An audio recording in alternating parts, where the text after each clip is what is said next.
Saturday, are you listening? Are you sitting back and listening and taking notes, sir? Because I'm about to school you on who the top 5 teams in the National Football League should be this week. Max, of course, I got to listen to you. It's my obligation, but you know to listen and pay attention. Let's go to the top 5 teams on the list. Number 5, Tampa Bay is out. Guess who's in? The Indianapolis Colts. Wow! You got Phillip Rivers completing 68.5% of his passes. Oh, by the way, the man has only been sacked 9 times this entire season, which means that offensive line is protecting him. Of course, they got a decent running game, but you got with Jonathan Taylor. But you got to look at their defense. Their defense is top 5 in points allowed, top 5 in yards allowed, top 5 against the pass, top 5 against the rush. This defense is legit.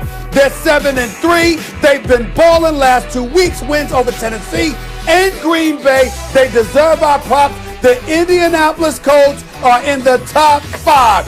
Put it right there. Let's get to number 4 on the list. There's no change here. The Los Angeles Rams. Why? Because that defense is big time. That's why with Jalen Ramsey, of course with Aaron Donald, the man, Brockers and the crew. We saw once again Tampa couldn't run the football, even though that's nothing new. But they had a tough time passing, even with all those weapons Tom Brady has available to him. Meanwhile, Jared Goff, Robert Woods, Cooper Kupp, you saw what they did. 23 receptions for 275 yards combined. The Rams are a well-balanced team, legitimate Super Bowl threat, exceptionally well coached by Sean McVay. They're a top 4 team. Let's go to number 3 on the list, please. It's an easy one, y'all. It's a gimme. It's the New Orleans Saints. Why? Even without Drew Brees, Taysom Hill comes into that game and gives you something Drew Brees could never give you. That's the ability to run the football effectively, to be a threat moving to change. Scored 2 touchdowns on runs. That is Taysom Hill. Threw the ball decently well, completed 78% of his passes, still got Michael Thomas, still has Emmanuel Sanders, still has Alvin Kamara, and that defense is no joke in New Orleans either. They're a top 3 team. Let's go to number 2 on the list. Are you ready? It's the Kansas City Chiefs. Why? Because they're the reigning Super Bowl champions. They're 9-1. Patrick Mahomes is that dude. Make no mistake about it. You saw my brother from another mother, Travis Kelce, balling, Tyreek Hill and the crew. You know what they bring to the table, but they did struggle against the Las Vegas Raiders, and they needed the heroics of Patrick Mahomes with Travis Kelce and those boys to come on through. I didn't like that about them. I thought there was a little slippage there that they deserved it, but really it wasn't slippage on their part. It's the fact that I'm elevating this team to number 1, the undefeated Pittsburgh Steelers at 10-0. Why? I just told you they 10-0. That's why Big Ben Roethlisberger, top 5 in the league as far as I'm concerned at the quarterback position. You see Claypool, you see Juju Smith-Schuster, you see James Washington, you see DeAndre Johnson, you see all of these brothers, what they're doing, and you know that defense is real. It's legit. It's big time. They are undefeated, and they went there and treated the Jacksonville Jaguars like the bye week they are supposed to be. They handled them 27-3. I've got them at number 1 on my list. So from 1 to 5, the Steelers, the Chiefs, the Saints, the Rams, and the Indianapolis Colts as my top 5 teams in the National Football League after Week 11. Floor is yours. I wanted to say this is your first Stevens A list because I saw the Colts. I said, ooh, Stephen A is on it. Rams at 4. Oh, Stephen A, 2 for 2. 3 for 3 with the Saints. Here it comes, Stevens A and B list. You're not putting the Steelers ahead of the Chiefs. Will you stop that? Everyone knows the Chiefs are the best team in football. I don't care about their flaws. They got Patrick Mahomes. Steelers ain't beating no Chiefs. No one's beating the Chiefs. Almost there. Jeff Saturday, I've seen some B and C lists. I thought this was going to be an A, but I can only give it a B. See, here's the thing. This is what Stephen A does, right? Well, I come on early in the show and he gives this whole soliloquy about me being up there to beat him up. So what's he do, Max? He sugars me in with the Indianapolis Colts. He knows. He knows. He put them on the list. He's like, hey, I'm going to throw a little peace offering out to my man Saturday because usually he stomps on my list and he does this kind of stuff. Right. So he's protecting himself. Here's the other thing about Stephen A. He's a smart man now. He is a smart man.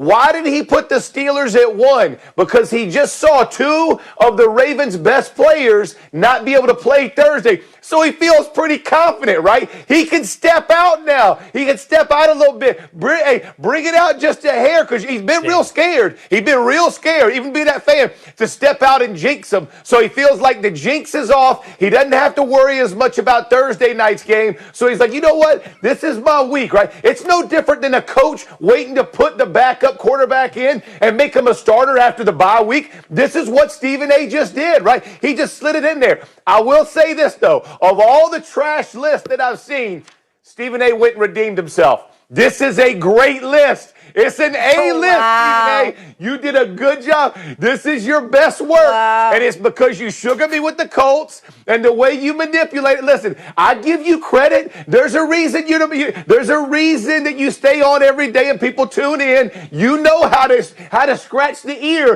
of Jeff Saturday. You did it today. I'm just going to let you know. You got the A list, Stephen A. Oh, my goodness. All You you like have the to do Steelers is talk number about one your over the Colts. Chiefs? You're such an easy win. All right, let me get one more topic in here while we have you, Jeff. So one team that got knocked off Steven's A-list obviously was the Bucs. We saw Brady struggle last night, Monday Night Football. Jeff, I want to start with you with this question here. If the Bucs fail this year, with all the talent on both sides of the ball, is it Tom Brady's fault? No. This will be an organizational failure if they don't do it because of this year. I mean, I think if you're looking at, you are forcing a situation right now. You are seeing that Tom Brady is not making the plays down the field that your offense demands. So what changes can you make? Because you're still loaded on defense. I know they didn't play great last night against Jared Goff, but they still held him to 27 points and got 2 turnovers. So those teams can usually stay in. But you got to find a way to put some fire in this offense, whether that's bringing it down to more intermediate or check down type throws, whatever you have to do, and then establish the run. You know, without protection and trying to throw the ball deep, Tom Brady has not been the same guy his whole career, much less at 40 plus years old. So in my opinion, it will not just be on Tom Brady. There's enough blame to go around.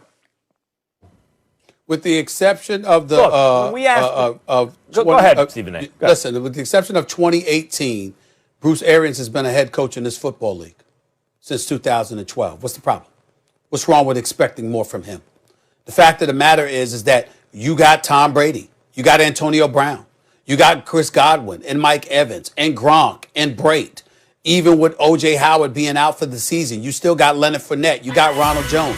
What's the problem? Well, at least you had Ronald Jones before last night. I hope he's all right. The bottom line is this. You've got a multitude of weapons, okay? And you've got Todd Bowles coaching a defense in a respectable enough fashion for us to think that you have a chance. What is the problem holding Bruce Arians accountable at least to the degree that we hold Tom Brady accountable? I have no problem with that. Yeah, no one holds Tom Brady accountable, apparently, except for me. Guys, Bruce Arians was good enough with a quarterback who's a third stringer this year. Jameis Winston's a third string quarterback. He went to a new team. He's not, the starter goes down. He's not starting, right? Like, he's a third stringer. That's the honest truth right now. They went 7-9 last year, and we all said, you just put a competent quarterback, not going to turn the ball over 30 times, throw 30 interceptions. They'll be at least 9-7, maybe 10-6. Oh, there's Tom Brady, maybe 10-6, 11-5. Here it comes. Super Bowl favorites out of the NFC. Jeff Saturday, you were talking about. They have defense. By the way, you're right. Arians doesn't run the ball enough, but they're getting pretty good run blocking. They have receivers everywhere you look. They have guys who get yards after the catch. Look at Mike Evans yesterday, even with guys hanging off of him. They have every single thing you want. And when Brady comes up short against the Saints twice, when he comes up short against the Bears, when he comes up short yesterday against the Rams, excuses. Not all Brady's fault. He's the quarterback of a team that has everything. If you need to put the blame somewhere, it ain't the defense and it ain't the weapons. But sure, go ahead. Blame the coach. The coach. We should all congratulate Max. Thank God we have you, Max, to hold Tom Brady accountable. Yes.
Bye.